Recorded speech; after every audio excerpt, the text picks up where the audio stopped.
Ngayon, ating pag-aralan ang pangalawang serye ng Geometry Net ng Cube. Mula sa nakaguhit sa kaliwa na asul na face magsisimula ang pagkakasunod-sunod ng paggawa ng mga net ng cube. Ano kaya ang magiging geometry net ng cube na ito? Pindutin ang stop icon at atin itong pag-isipan. Ngayon, atin itong tingnan. Una, ito ang geometry net mula sa isang cube. Sa umpisa, ibubuka natin ang mga face sa gawing kaliwa at ibabaw. Magkakabit ang dalawang face na ito, hayaan itong nakabuka.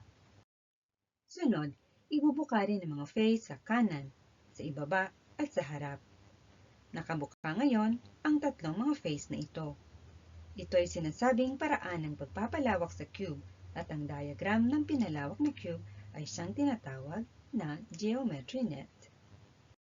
Sunod, alamin naman natin ang cube na nagmula sa geometry net. Sa umpisa, tutupiin natin ang mga face sa kanan, sa ibaba at sa harap. Magkakabit ang tatlong face na ito. Hayaan itong nakatupi. Sunod, tutupiin din natin ang mga face sa kaliwa at sa ibabaw. Tulad kanina, itutupi rin ang dalawang face na ito.